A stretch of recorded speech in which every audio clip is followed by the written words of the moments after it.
guys, it's Miss Jenna here, and welcome back to online worship at Canopy Roads. We're so glad that you're choosing to watch in today. I know I'm excited for what God has for us to talk about today. I hope you guys had an awesome Easter and enjoyed that time with your families. And as you celebrated the resurrection of Jesus, what a special day to celebrate.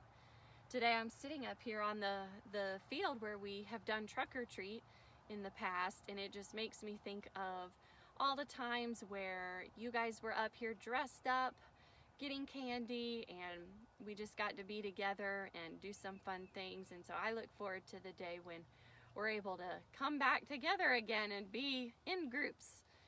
But until then, I'm glad we have this way, as I continue to say every week, just because I'm so grateful for it. So today we're going to continue talking about humility and what that means and how we can show that in our lives. Now remember, humility is putting others first by giving up what you think that you deserve. And man, Jesus did that. He showed us humility when he died on a cross for us, because it was us that deserved to die and not Jesus. But he came back to life, and he is living, he is alive today, and that is something that we have to celebrate, and an example that he set for us to follow. And so today, that's what we're going to continue to talk about. Now today's word up is put others first, because Jesus put you first. And so today, when I say word up, that is the phrase that you're going to shout out. All right, so I'm going to help you practice a little bit right now, okay?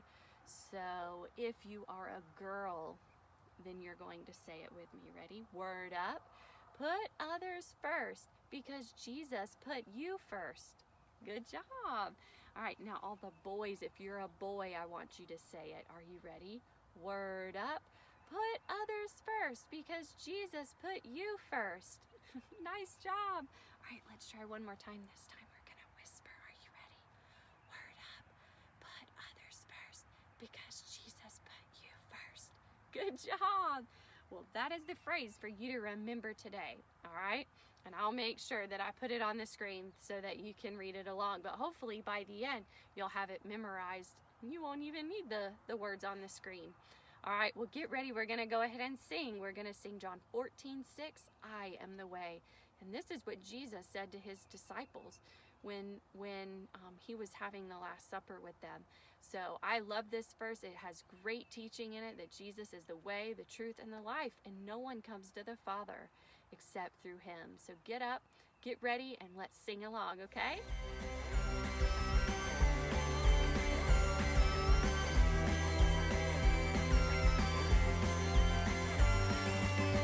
John 14:6, John 14:6, John 14:6, Jesus said to him, I am the way and the truth and the life. No one comes to the Father except through me. I am the way and the truth and the life. No one comes to the Father except through me. John 14:6, John 14:6, John 14:6, Jesus said to him, I am the way and the truth and the life. No one comes to the Father except through me. I am the way and the truth and the life. No one comes to the Father except through me. I am the way and the truth and the life. No one comes to the Father except through me. I am the way and the truth and the life. No one comes to the Father. No one comes to the Father. No one comes to the Father except through me.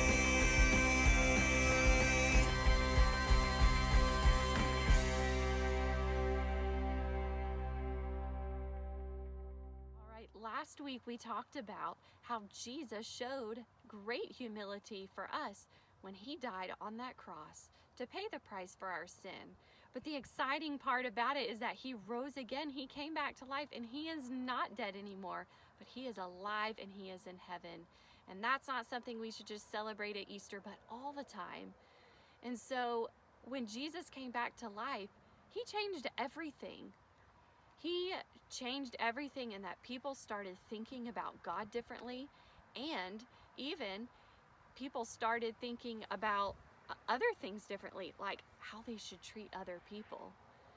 And the Apostle Paul, who wrote the book of Philippians, and he wrote this later, way after Jesus had come back to life, he wrote this book to encourage the Philippians, the people there in Philippi, about Jesus' example and how they need to treat other people. Now, when Paul wrote this, he was actually sitting in prison, and so he would write them these letters to encourage them and to teach them. And so today we're going to look at one of the verses that Paul wrote in Philippians, all right? And I'm going to read it to you from my Bible, okay? Now remember, this is God's true word, so what I'm reading to you is actually God's words. Now Paul wrote it, but he was given those words to write. So here's what it says in Philippians 2:3, and then verses 5 to 8. It says, "Do nothing from selfish ambition or conceit." That means don't be selfish. "But in humility, count others more significant than yourselves." So we're supposed to think that other people are more important than us. Man, that's hard to do, isn't it? Then he says in verse 5, "Have this mind among yourselves, which is yours in Christ Jesus, who, though he was in the form of God, did not count equality with God a thing to be grasped, but emptied himself by taking the form of a servant, being born in the likeness of men." That means that Jesus humbled himself by coming down from the throne of heaven in the form of a human to be like us and live among us. And he came to be a servant. And it says, "And being found in human form, he humbled himself by becoming obedient to the point of death, even death on a cross." He became human and came down from heaven to earth for the sole purpose of dying for the world and for dying for sin. And then it says, "Therefore, God has highly exalted him and bestowed on him the name that is above every name." And that was actually verse 9, but what an important verse there too. So this verse, Paul wrote to encourage the Philippians to treat others well and to be humble and follow Jesus' example of humility. Well, that's hard to do. It's really hard to think about others because it's just hard, and the way that we're made, we naturally think of ourselves. So I have a little thing I want to show you guys to kind of help you understand what it's like to show humility and to be humble, okay? So I want you to look here, all right? What number is this that you see? I want you to yell it out right now. What number do you see? A 1, that's right, it's a 1. All right, there's a number 1 here. Now, watch this. I want you to tell me what this is. What do you see here? An I, that's right, you see the letter I. Now, how does I have to do with a 1? Well, I is just one letter. Now, I can be a letter in the alphabet, but it can also be a word that we use in a sentence. Now, I bet when you wake up in the morning, you probably say, "Man, I am hungry." Or at night, "I am sleepy." You probably use that word I a lot. See, the way that we were created, we think about ourselves a lot. We do. It's easy for us to think about us and who we are and what we need and what we want, what we deserve. I is the word that we use a lot when we're talking about ourselves. It is a first person pronoun, if you learn that in grammar. So it's used in that way, but it's talking about, us. We say I'm sleepy, I'm hungry, I want this, or I need that. And when we write the word I, we only use one letter. It's so easy to write. It's so easy to write because it's just one letter. It's one letter and it's one word. It's easy. It's easy to write, and it's easy for us to just think about I want, I need, I am.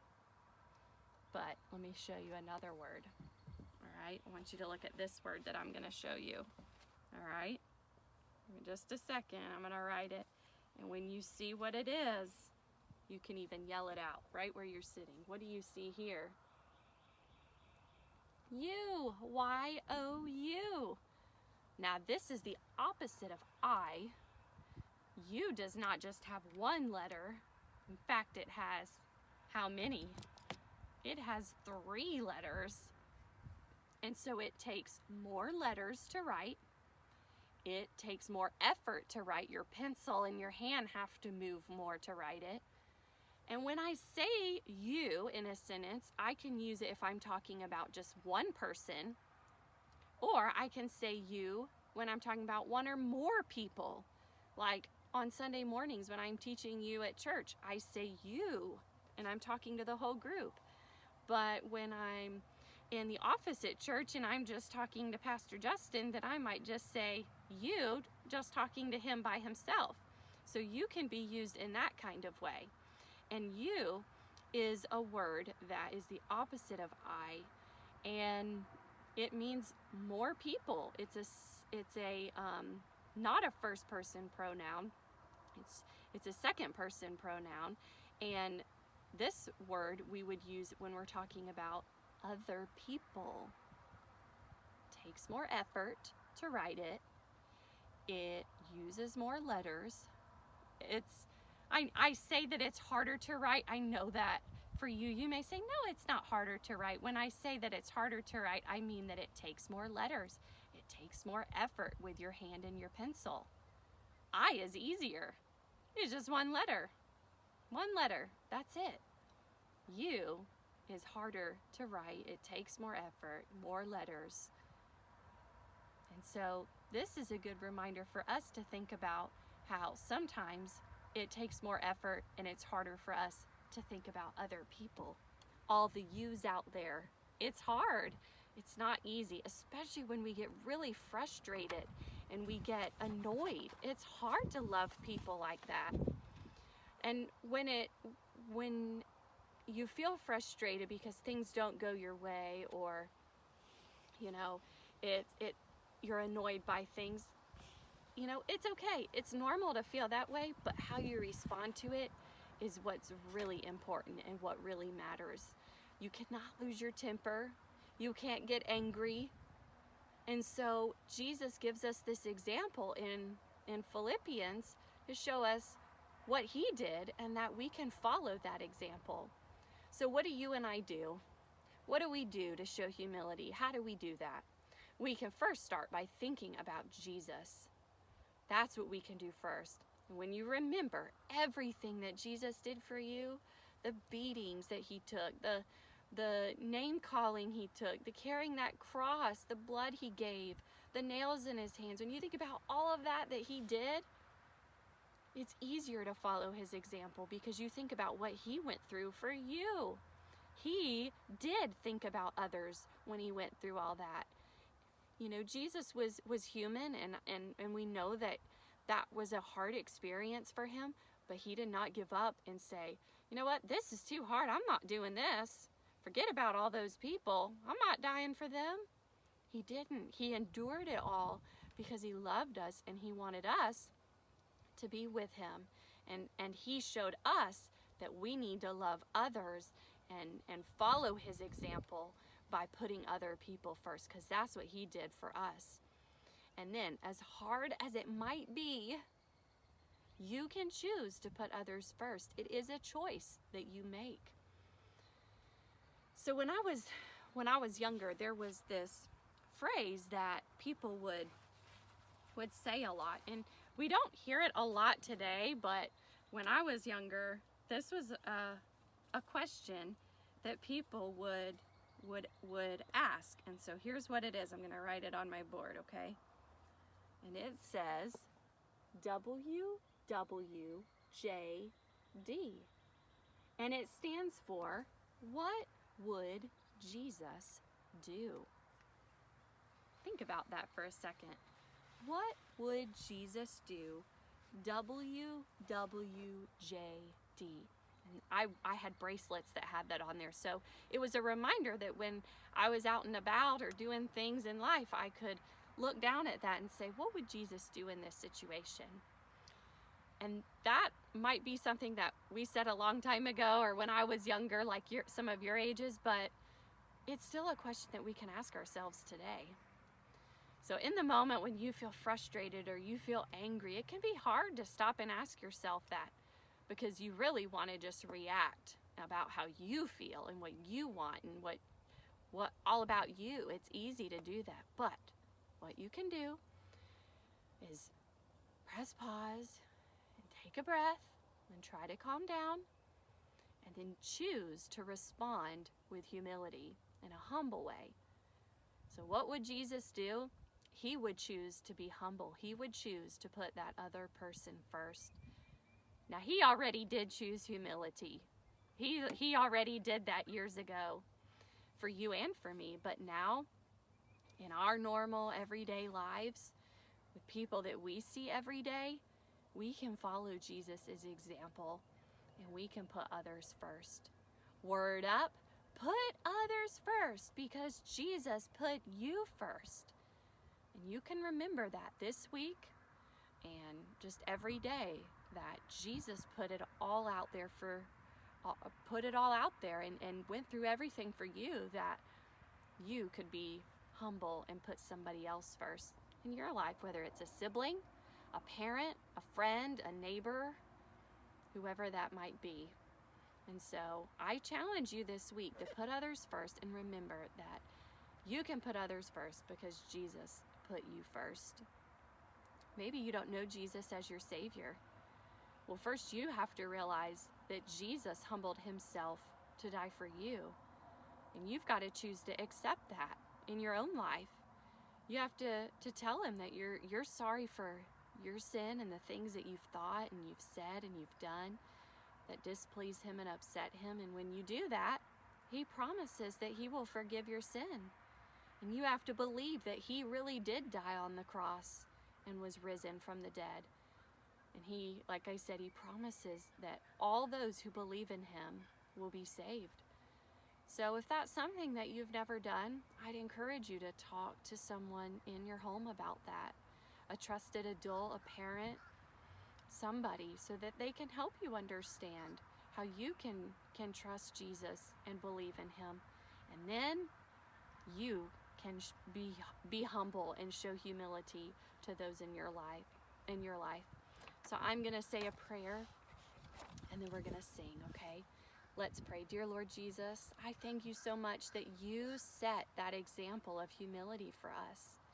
I pray that you would help us to remember Paul's words in Philippians, that we need to not think about ourselves all the time, but think of other people as more important. And Lord, we need your help, because we naturally just want to think about us and what we want and what we need, and not about others, especially during this COVID-19 stuff. Lord, help us to still think about others amidst what's going on in our world.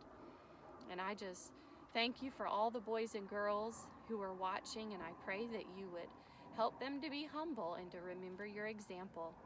I pray if there's a boy or girl that doesn't know you as their Savior, Jesus, that they would trust you today so that their life can be changed. And then they can show humility in their life. I pray you would bless the rest of our time together. In your name we pray. Amen.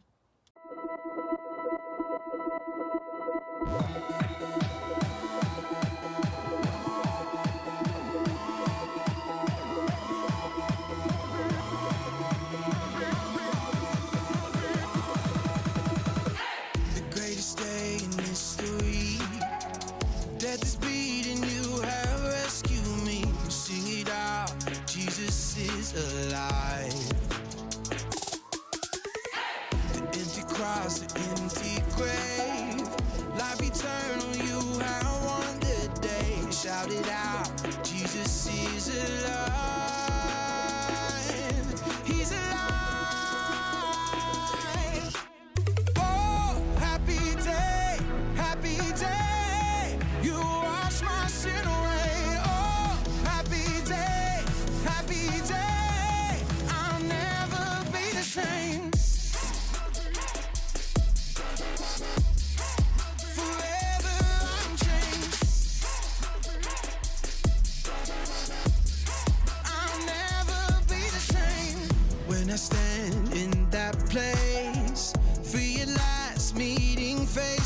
face. I am yours, Jesus, you are mine. In this joy, perfect peace, earthly pain finally will cease. Celebrate, Jesus is alive. He's alive. Oh, happy day, happy day. You wash my sin away. Oh, happy day, happy day. I'll never be the same. Forever I'm changed. I'll never be the same. Oh, what a glorious day, what a glorious way. You have saved me, and oh, what a glorious day, what a glorious name. Oh, happy day, happy day. You wash my sin away. Oh, happy day, happy day. I'll never be the same. Forever I'm changed. I'll never be the same. The Bible. It's 66 books of history, stories, letters, and poetry that fit together to form God's one big story. The epic adventure of how He created us and loves us so much that He made a way to rescue us. As we travel through the Bible, from Genesis to Revelation, we discover people who met God and found their lives changed forever. And now for an amazing story, inspired by the book of Philippians, chapter 2, verses 3 through 8. Jesus' life and death and resurrection changed the way everything works. It changed how we view others and how we treat them. One of Jesus' followers, a man named Paul, wrote about it in a letter to believers in Philippi. Don't do anything only to get ahead. Instead, be humble. Value others more than yourselves. As you deal with one another, you should think and act as Jesus did. Jesus was equal with God, but Jesus didn't take advantage of that fact. Instead, He made Himself nothing. He did this by taking on the nature of a servant. He appeared as a man. He was humble and obeyed God completely. He did this even though it led to His death. Let's imagine how this truth might play out today. Angus McCrane had been up since 5:30 a.m. for his job as a school bus driver. After 3 morning routes, he skipped lunch to clean out throw up and a spilled soda from the back of his bus. Yuck. Then there were 3 afternoon routes and a whole stack of paperwork waiting for him at the bus garage at the end of the day. So by the time Angus got home, he was starving. He couldn't wait to dig into this delicious ribeye he'd picked up. Gonna fire up that grill right away. While the grill heated, Angus prepared a baked potato and sautéed green beans. A little salt, a little lemon. Doo-doo-doo. Then he seared the steak to perfection and slid it on his plate alongside the fluffy baked potato and crisp green beans. Ooh. Thank you, Lord Jesus, for this food. Amen. Angus sliced off a corner of the sizzling steak and skewered it with his fork. But before he could take a bite, Oh, for goodness sake. with a regretful glance at his steak, Angus headed over to his front door and opened it. His new, chipper neighbor Marge stood there, holding an enormous Siamese cat. Hello, Marge. I am so sorry to barge in, but I just found out about a super last-minute work trip, and I don't have anyone to watch Boris while I'm gone. Angus just stared at the cat, and the cat stared back, smugly, as if he knew Angus hated cats. Well, I gotta tell you, I've never been around cats much. Oh, that's no problem. I've got everything you need right here. Angus looked past Marge to see several bags and boxes, plus an entire carpeted climbing tree. So, could you do it? Angus glanced sadly at his quickly cooling steak, but he could see Marge was a little desperate. Well, okay. It took Marge nearly 10 minutes to explain every little detail of Boris the cat's care. Finally, Angus was alone again with his steak. And Boris. Yeah, better keep those fuzzy paws away from my dinner, you hear me? But before Angus could take a bite, What on earth? Angus jumped up and hurried over to the side window. He could see exactly what had happened. That boy. Zachary Kircher was the kid who lived next door. He loved sports but didn't have good aim. He'd already dented Angus's car with a baseball and destroyed a patch of petunias playing soccer, and this time it was a rogue football that had hit the window. At least didn't break the glass. Angus saw Zachary scrambling to recover the football and make his escape, but as he tried to hop the fence, he stumbled. Serves him right. When Zachary got up, Angus could clearly see that he'd badly gashed his knee. Angus sighed, thought mournfully about his steak, and opened the window. Zachary! Sorry, Mr. McCrane. I'm leaving. No, just hold on a minute. We gotta clean up that knee. So Angus grabbed his handy-dandy first aid kit and headed outside. It took another 10 minutes to clean out all the dirt from Zachary's scrape and get it all bandaged up, and finally, Angus sat down to dinner again for the third time. His steak was barely warm. I am so hungry I could eat the entire cow. But before he could take a bite, That don't sound good. Angus ran to the front window. It appeared that the neighborhood ice cream truck had swerved to avoid Zachary, who had ran into the road to chase his football. Big no-no. And now that truck was listing sideways on a flat tire. You have got to be kidding me. Angus opened the front door and headed down the sidewalk. The poor teenage driver was checking out the damage. It's my first day on the job. I wrecked the truck. They'll fire me. No, it's just a flat, son. You wait right here. With a deep sigh, Angus headed back to his garage, grabbed his handy-dandy toolkit, and showed the young driver how to remove the flat tire and replace it with a spare. Thanks. I'd totally give you an ice cream sandwich, but they might fire me for giving stuff away. Angus wiped the grease off his hands as he watched the ice cream truck ramble down the street. Speaking of ice, his dinner must be stone cold by now. Excuse me? Angus jumped a mile to see Marge standing behind him. She was wearing oven mitts and holding a hot apple pie. Steam seeped from the cracks. I can't eat this since I've got to leave. I thought you might like it. Well, glory be. Angus inhaled the heavenly smell. First I interrupt your dinner, then you help that kid next door, and now changing a flat, you sure put others first. I don't generally feel like doing it, but thank you. Angus happily accepted the apple pie.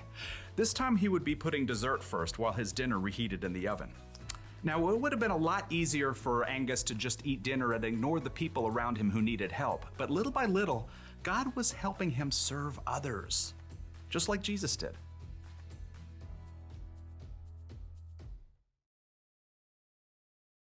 Thanks, guys, for worshiping with us online today. We had so much fun. I hope that you did as well, and I pray that this week that you would remember to put others first, because Jesus put you first. And so those moments when you get frustrated or angry or you're about to lose your temper, think of Jesus and remember what he went through for you and how he showed humility for you, and you mirror his example and do that in your own life, and how you react and how you respond. I'm gonna try this week to remember that and to do that, and I look forward to joining you next week online for worship. Be sure to join us on Fridays for our Zoom calls. We're having a really great time joining with the Pier 252 kids there, and the email link comes out for your parents so that you guys can join, and we look forward to being together very soon. But until then, I look forward to seeing you online again next week, and I hope you guys have an awesome week. Bye.